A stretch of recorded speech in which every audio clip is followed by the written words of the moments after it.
3, 2, 1, go. Alright, so we have the original Castlevania here, and to start out, Simon's going to show us why he is the Transylvanian champion of torch hurdles. When you do hundreds of attempts at a world record in this, you get bored very easily during sections like this, and you try to find ways to keep your brain into it.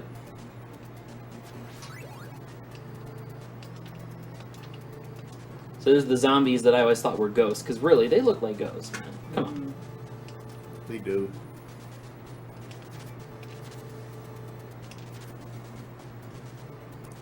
There's one huge trick coming up here that cuts out a lot of this stage. Actually, the most dangerous part of the stage that has fishmen jumping up from the water. So, see if I can get this in the first try. It's not the easiest trick, but I'm pretty consistent with it.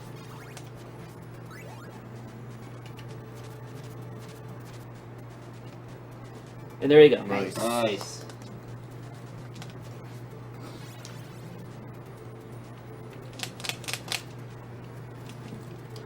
So not much more here, just a short jump to the boss.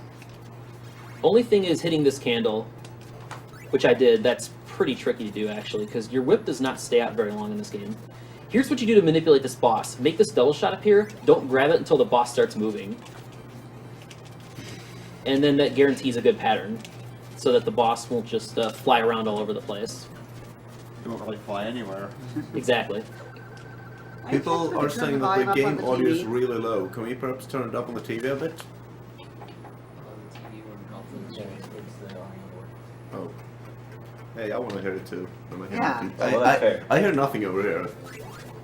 I can only hear the sound. I hear the sound effects, but that's it. Yeah. You hear the awesome music. So as you can see, we just switched to the cross here. This is more for style purposes than anything else, although we'll see if I get the chance to style this time. I did not last year, unfortunately, because I died and lost the cross before I got to the point I wanted to use it. So what I'm doing here is I have to hit lots of candles and enemies with the cross in order to get the double and triple shot multipliers, which is a common theme that you'll be seeing again in Castlevania 3 and 4. Huge damage boost coming up here, skips a lot of waiting for platforms. One of the few times Medusa heads are actually helpful. Indeed.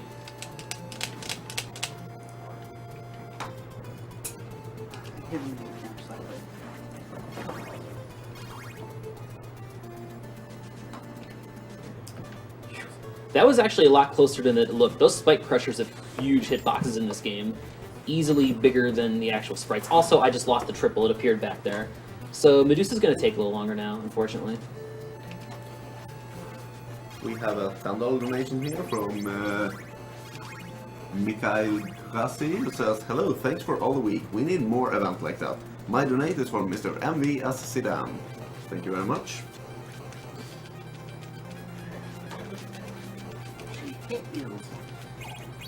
Believe it or not, I actually lost very little time given that I didn't have the triple cross, which I want for the boss. It saves a little time, but I was still only about 1 second off the time I usually get here, so I'm fine with that. 1 real second or in-game? In-game. In-game second in this game is actually slightly longer than a real second. Oh, okay.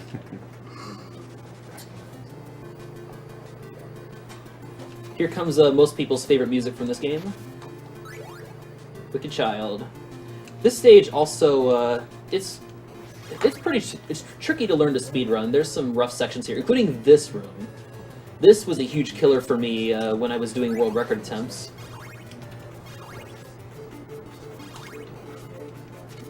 Yeah, see, like, I'll just do all this. Okay. Oh yes, I didn't get hit. Good. I really didn't want to get hit again there. But yeah, you're forced to take that section so much safer than in a record run because of how random the skeleton and all the birds are.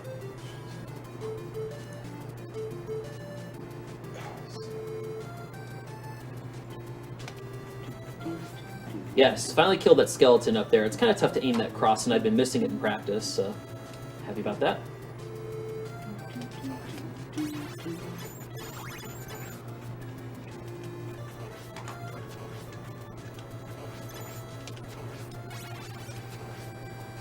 Alright, really good so far. This section, though, this is where things can get hairy depending on random item drops that can screw up the patterns I have here. This was, in fact, was the spot where I died last year.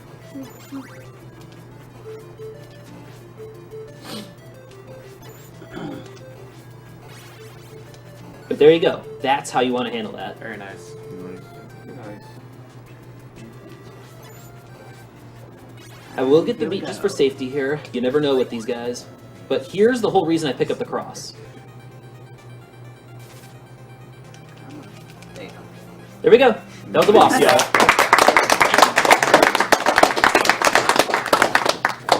So we have $10 from Joseph Morgan, who says, donating again, this time towards FF9. You have not specified which goal you would want your donation to go to, so please contact one of our moderators and we'll sort that out for you. Been a great stream so far, and I cannot imagine doing this for a day, let alone a week. Good work. So to explain that glitch on the previous boss there, the mummies, in this game when you fire a projectile and it hits two overlapping, there's like two objects overlapping, your weapon will alternate hitting one of them on each frame. So what it was doing there was like it was hitting like mummy 1 on frame 1, then mummy 2 on frame 2, then back to the first mummy on frame 3, and so on. That's why it did so much damage so quickly. So this section is some of the craziest tricks that I can't possibly go for in a marathon run because they're way too random. And this is the craziest stage in my world record run. Highly recommend checking that out if you're interested. It is on speeddemosarchive.com. Just look for NES Castlevania and my record will be there.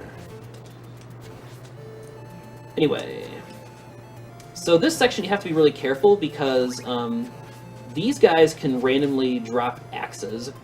And with this boss especially, those of you who played this game and gotten this far probably understand why I really don't want to risk picking up a different weapon right now.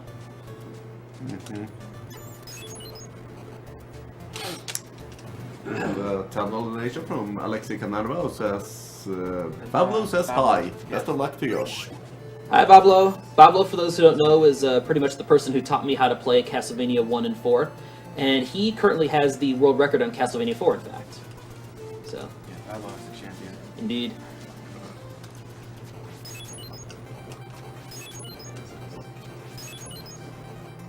We also have $20 from Matt Hall, who says, throwing in $20 for Sci-Fi Castlevania 3.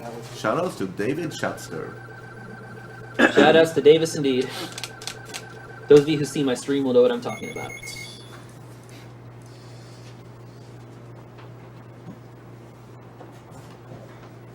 So this stage here, as late as it is in the game, is probably the easiest stage to speedrun. There is almost nothing random here at all.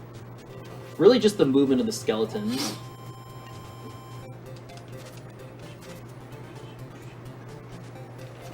Like that. Like, that's bad luck there, and even still, I got through that without really losing time. Oh, wow. That's the first time I've not gotten that boost in a while. He threw that bone really fast. Okay. We're still on track for health, though, so not too worried here. So we have a new donation challenge. It's $3,500 if you want to see a glitched Palace 7 in Zelda 2. You want to see that? Yep. It is. Yeah. I can confirm this, having seen a lot of Zelda 2 myself. The glitches in that game are glorious. They're silly. Oh, PJ. Hello? So yeah, more damage boosts here, and just, this is going to be more using holy water to get through big enemies. Alright, so we do have some prizes for this game, and the entire old school Castlevania block. This Ukiyo-e Gaikui print is available if you donate $15 or more during this block.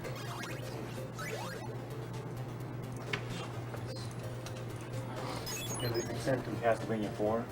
Yes, they extend to Castlevania 4, okay. And we're currently trying to find the curlers. They walked off. They're fighting some other curlers right now. I think they threw it off, man. So the big thing in this game, if you haven't noticed by now, is holy water. If an enemy is being hit by holy water, you can actually walk through it without taking damage. So that comes into play quite a bit here, as you're seeing. Holy Water in general works differently in this game than in the sequels. Throwing multiple Holy Waters does not stack the damage, actually. It's really just used to keep them stun locked. We have $15 from Aftermath for these. I think that was for the Zelda 2 challenge. Do you have a comment? I want that Ukiyo thing. The Ukiyo-e prints are pretty awesome, actually. And let's see if I. That was Is supposed there to be a anywhere on the hard internet death you fight, can right? check the whole project Yeah. out? If you let him move, If you let him move, even I don't really know what to do in that fight still. He's quite random. If I find the link, I can. Killing them without any sub-weapons. Oh my goodness. Yeah, I tried low to... percent run and I- you get stuck on death for like 3 hours. Yeah. That was my stopping point.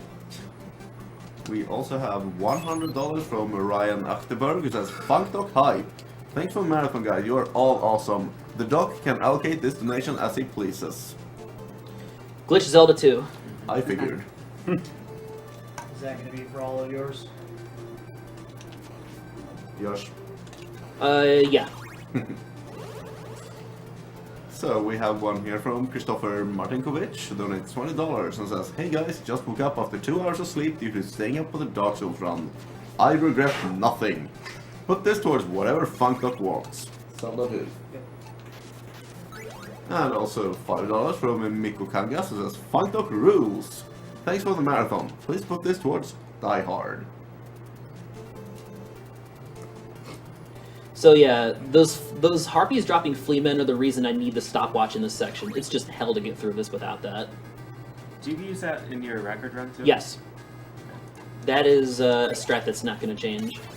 Since you need to switch to the cross here anyway, Holy Water is useless for Drac 1. So I'm going to do an interesting trick here. If I can hit Dracula's head and body with the cross at the same time, I can build up enough hits on it that... never mind. oh, I'm gonna have to take this safe now. Because what I meant to do was to pick up the Holy Water, then get a double shot on that. And then that allows me to infinitely stun lock the final boss.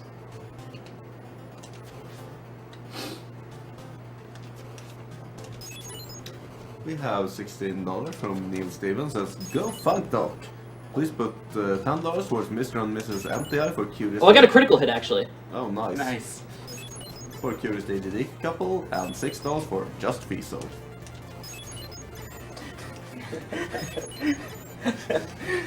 Just Fiesel is a great couple. Very long time.